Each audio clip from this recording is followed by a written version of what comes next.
तारीख को प्रदोष और 26 तारीख को शिवरात्रि। अब जरा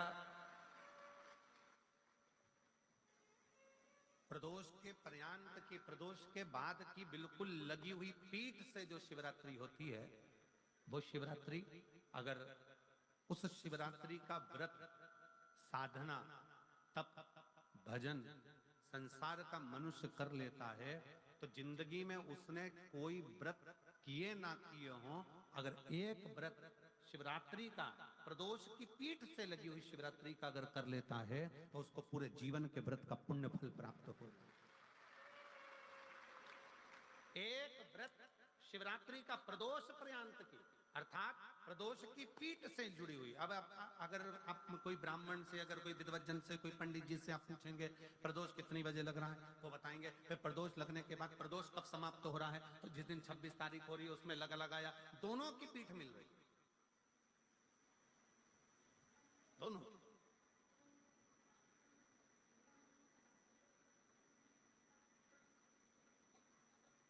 करो व्रत। आपने कितनी भी एकादशी के व्रत करे हो, कितनी भी द्वादशी के व्रत करे हो, कितनी भी चतुर्थी व्रत करे हो, कितनी भी तीज व्रत करे हो, कितनी भी अष्टमी का व्रत करा हो, कितनी भी नवरात्रि के व्रत करा हो, कितनी भी तीज का व्रत करा हो, चाहे दुनिया के कितने भी व्रत आपने करे हो, अगर आपने एक महाशिवरात्रि का व्रत नहीं करा तो कोई व्रत का पुण्य फल आपके खाते के अंतर्गत आ नहीं पाता। शिवरात्रि के व्रत की इतनी मूलता है। पर एक निवेदन है, अगर कोई बुजुर्ग है, कोई बीमार है, कोई बूढ़ा व्यक्ति है, बहुत बीमार है, तो उसको निवेदन है आप व्रत ये नहीं कि 24 घंटे का करो, आप व्रत 2 घंटे का कर लो, 1.5 घंटे का कर लो, 1 घंटे का कर लो, 15 मिनट का करो। पर निवेदन है कि जो बीमार व्यक्ति है वो आधे घंटे, 1 घंटा, 2 घंटा, 6 घंटा, 15 मिनट पर शंकर की शिवरात्रि का व्रत ये विचार कर करना। बहू बेटा नाते रिश्ते सबको कह देना। कोई बीमार व्यक्ति है ना, वो भी कह दे कि देख बेटा मेरा व्रत है, तो घर के लोग कहेंगे पापा आपकी तबीयत खराब, मम्मी आपकी तबीयत खराब, दादी आपकी तबीयत खराब, आप व्रत कैसे कर रही हो, बच्चे की व्रत, बच्चा कैसे व्रत कर रहा है, तो कह देना मेरा 2 घंटे का व्रत है, 2 घंटे मैं बाबा का नाम लेकर, जल चढ़ाकर, जल का आचमन कर कर मेरे बाबा की भक्ति कर लूं 2 घंटे की, मेरा व्रत पूर्ण हो जाएगा। मैं व्रत कर रहा हूं, आधी में पुनी। तुलसी बाबा कहते हैं थोड़े में बहुत होता है। आपके व्रत, अगर कोई बीमार है उसके लिए, अगर कोई कष्ट है शरीर में उसके लिए ऐसा व्रत है, बाकी के सभी के लिए तो वही व्रत शिवरात्रि का पूर्ण व्रत है जिसमें भगवान शंकर की विरल भक्ति को हम प्राप्त करें। वहां शिवरात्रि 26 फरवरी की है, 26 फरवरी। और प्रदोष कब का है, जम के बोलो जरा, 25 फरवरी। 25 फरवरी को भी शाम के समय प्रदोष काल में बाबा का दीप लगाइए, प्रार्थना करिए और 26 तारीख का व्रत करिए बिना संकोच। और जिसके घर में शंकर भगवान के व्रत के लिए अगर झगड़ा हो रहा है तो निवेदन है व्रत बिल्कुल मत करिए। पति पत्नी का झगड़ा हो रहा है, पति कह रहा है क्या शंकर शंकर लग रहा है, अपने को शिवरात्रि के दिन शंकर जी का अपमान नहीं सुनना।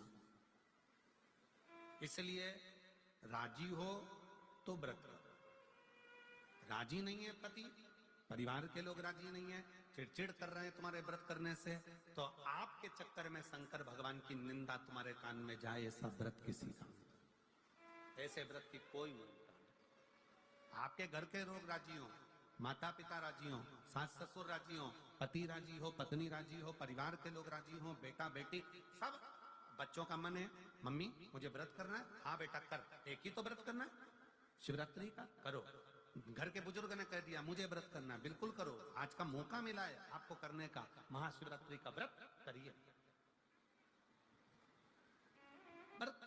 घर के अंदर अगर तुम्हारे व्रत करने से झगड़ा हो रहा है, काय को व्रत कर लिया, क्या होता है शंकर जी का व्रत करने से, क्या होगा शंकर जी का तप करने से, जबरदस्ती वो सीहोर वाले महाराज के चक्कर में पड़ी हो, क्या होगा शिवरात्रि व्रत से, क्या होगा शंकर जी को जल चढ़ाने से, तो उससे अच्छा है अपने घर में बैठो, श्री शिवाय नमस्तुभ्यं, श्री शिवाय नमस्तुभ्यं, श्री शिवाय नमस्तुभ्यं श्री शिवाय नमस्तुभ्यं श्री शिवाय नमस्तुभ्यं श्री शिवाय नमस्तुभ्यं। घर में बैठकर भगवान शंकर का गुणगान करो, भगवान शंकर का नाम जाप करो, भगवान शंकर की भक्ति करो। उससे बढ़कर कोई सुख नहीं, उससे बढ़कर कोई आनंद।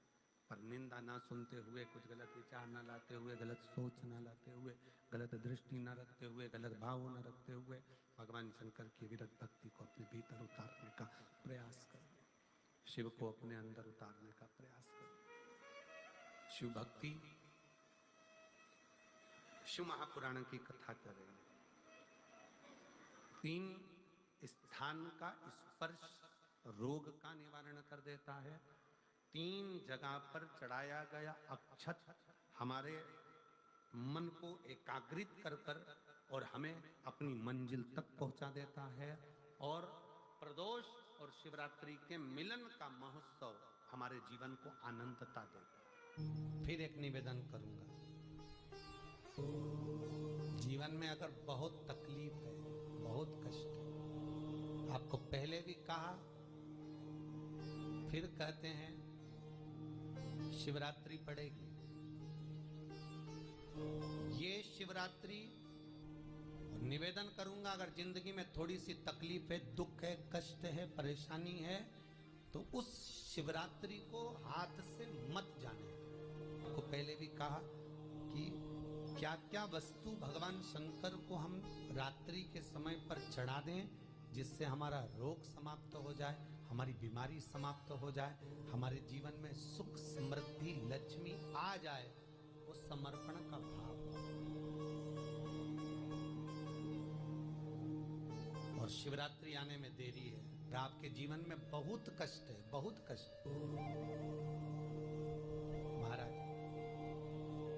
5 कमलगट्टे, 5 बेलपत्र तांबे के लोटे में जल भरकर रख लीजिए।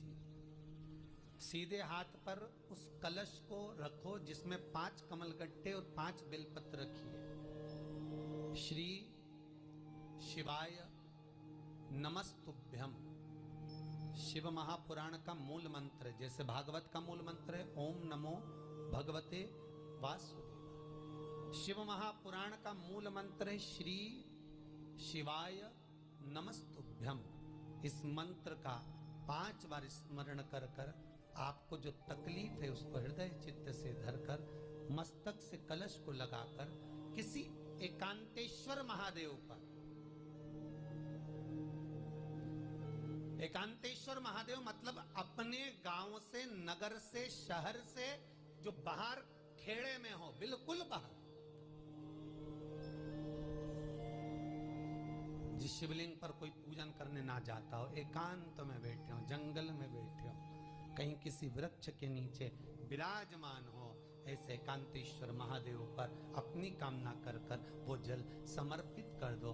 1 बेलपत्र, 1 कमलगट्टा उठाकर अपने घर पर लेकर आ जाओ। जो तकलीफ बहुत ज्यादा हो रही है 5 दिन में आपको मालूम पड़ जाएगी, 5 दिन में अंतर आ जाएगा। शिव का अनुमोदन करो, शंकर का स्मरण करो। महाराज शिव का, शंकर का, मेरे बाबा विश्वनाथ का स्मरण करो, मिलेगा। फिर निवेदन करूंगा, ब्रह्मा ब्रह्मलोक में रहते हैं, भगवान विष्णु बैकुंठ में रहते हैं। मृत्यु लोक का अगर कोई देव है तो वो महादेव है।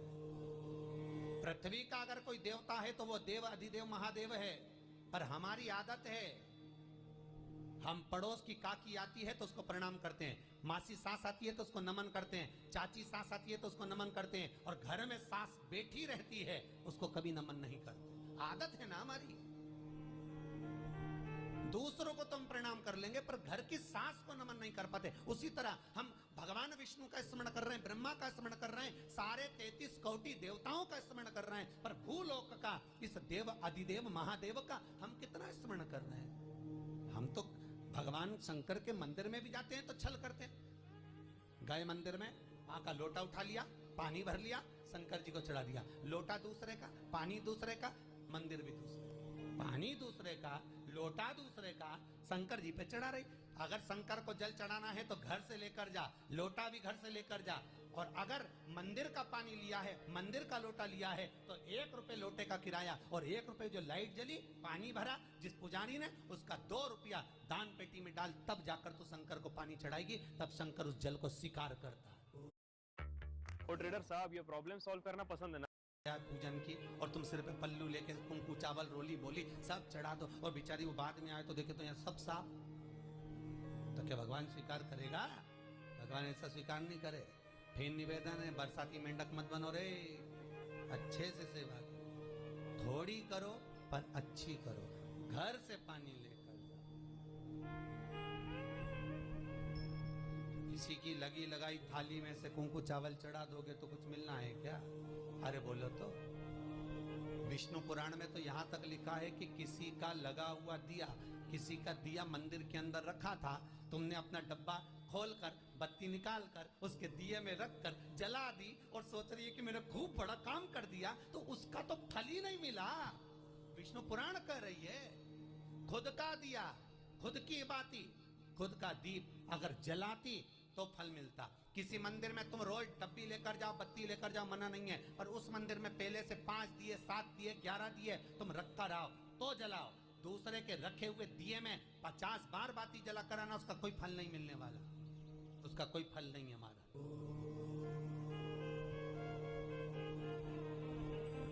खुद का जल लेकर जाओगे, खुद का लोटा लेकर जाओगे तो फल। यहाँ तो स्वयं भागवत कह रही है, राजा बलि के सामने वामन भगवान कहते हैं, राजन तेरे कमंडल को लेकर आ, उससे संकल्प छोड़, अगर मेरे जल का संकल्प छोड़ेगा तो उसका कोई फल नहीं मिलने वाला। और अगर कोई यहाँ आता भी है तो साथ में पानी की बोतल लाओ, चावल लाओ, पूजा की थाली लाओ, फिर बैठो। अपना संकल्प अपना होना चाहिए, उसका फल हजारों गुना प्राप्त होता है। दूसरे का जल, दूसरे का चावल स्वीकार कर लिया, उससे फल की कामना नहीं मिलता। विचार करना कि शंकर भगवान की शिवरात्रि साधना की रात्रि होती है। शंकर भगवान की शिवरात्रि एक आराधना की रात्रि होती है। हमने पहले भी कथाओं में कहा, हर महीने शिवरात्रि आती है, प्रत्येक महीने शिवरात्रि पड़ती है, और प्रत्येक महीने की शिवरात्रि पर अगर आपसे बन सके, आप दुनिया में अगर आपके पास में लोग कहें कि ये बहुत गरीब व्यक्ति है, बहुत साधारण व्यक्ति है, इसके पास धन नहीं है, वैभव नहीं है, सत्ता नहीं है, इसके पास खुद का मकान नहीं है, इसके पास खुद की प्रॉपर्टी नहीं है, इसके पास खुद की दुकान नहीं है, दूसरे के यहाँ काम करता है, इसके पास कुछ भी नहीं है, हम उनसे कहेंगे 12 महीने शिवरात्रि आती है, 5 जगह पर चढ़ाई हुई बेलपत्र, आप 1 वर्ष 12 शिवरात्रि का एक नियम ले लो, 5 जगह पर बेलपत्र समर्पित करना सीख जाओ। एक बेलपत्र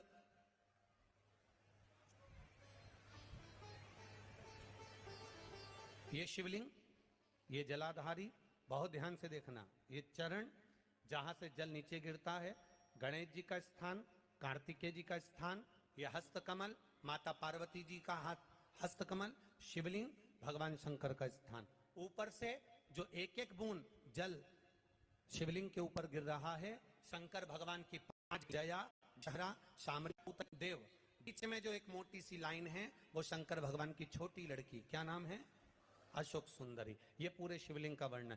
5 जगह पर बेलपत्र, 5 स्थान पर बेलपत्र, 12 महीने की शिवरात्रि। आप दूसरे के यहाँ काम कर रहे हो, नहीं है नौकरी, नहीं है काम, दूसरे के मकान में रह रहे हो, खुद का मकान भी नहीं, खुद का प्लाट भी नहीं, खुद की प्रॉपर्टी भी नहीं, बहुत संघर्ष की जिंदगी जी रहे हो, ठेला धका रहे, लॉरी चला रहे, गाड़ी चला रहे, ऑटो चला रहे, अपने लिए करने का प्रयास करना।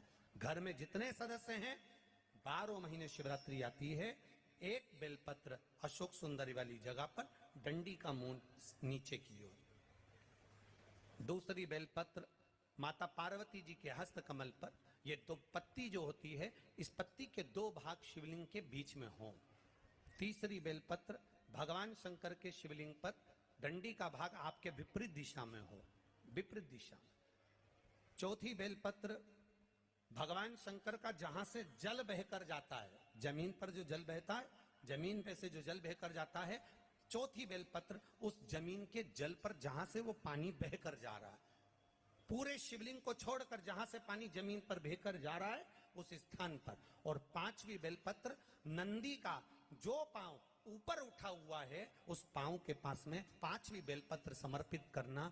एक शिवरात्रि से लेकर 12 शिवरात्रि जो एक वर्ष तक कर लेता है, एक वर्ष अपनी कड़ी मेहनत के साथ में मेहनत पूरी करना। और ये 5 बेलपत्र हर महीने जो शिवरात्रि आती है उस पे समर्पित करना प्रारंभ कर दीजिए और मेहनत करना प्रारंभ कर दीजिए। आपको आपके कर्म का फल मिलेगा। साल भर के अंदर आप अच्छे बनकर बैठ सकते हैं। एक बेलपत्र, एक धतूरा। धतूरा जानते हो? अरे बोलो तो जम के, जानते हो ना? एक बेलपत्र, एक धतूरा, एक शमीपत्र। शमीपत्र कितना? एक बेलपत्र, एक धतूरा, एक शमीपत्र और एक सफेद पुष्प। केवल एक सफेद पुष्प। एक आखा चावल का दाना। आखा का मतलब जानते हो? मतलब पूरा सेगा चावल का दाना। एक चावल का दाना, एक सफेद पुष्प, एक धतूरा, एक बेलपत्र, ये सब हाथ में लेकर अगर तुमको ऐसा लगता है कि आपको ऐसा महसूस होता है कि मेरी सारी राहें बंद पड़ी हुई है और मैं जिस काम में हाथ डालता हूँ वो काम आज होता ही नहीं, दिन लग जाते हैं। जब दुनिया के लोगों के पास में सुख आ जाता है तब भगवान मुझे सुख देता है, जब दुनिया का भला हो जाता है तब मेरा भला होता है। भगवान मेरी सुनता नहीं, सब राहें बंद हैं मेरी, कोई रास्ता सूझ ही नहीं रहा। अगर मैं फसल लेने की सोचता हूं तो फसल नहीं आती, काम करने की सोचता हूं तो काम नहीं होता। कुछ ना कुछ टेंशन मेरी जिंदगी में है। तो कभी मौका मिल जाए जिस दिन तुम्हारे हाथ में ये सभी चीजें हों, बेलपत्र, धतूरा, पुष्प, शमीपत्र, चावल का एक दाना, ये सब तुम्हारे हाथ में हो और शिवरात्रि का दिन हो, 12 महीने कोई सी भी शिवरात्रि का दिन हो, उसी शिवरात्रि के दिन जिस दिन आप दोपहर में मंदिर चले जाएं या शाम को जाएं या सुबह जाएं, कभी भी, पर शिवरात्रि के दिन अपने हृदय में ध्यान कर कर और त्रिपुरारी नाम का स्मरण कर कर। कौन सा नाम? त्रिपुरारी नाम का स्मरण कर कर भगवान शिव से अपने मन की बात कहकर, भोला सब दुख काटो, त्रिपुरारी नाम का स्मरण कर कर हाथ में लेकर भगवान शिव के शिवलिंग पर अगर हम समर्पित कर देते हैं तो ये निश्चितता है राहें अपने आप खुलना प्रारंभ हो जाती है और कार्य में सफलता। त्रिपुरारी नाम सुख देने वाला,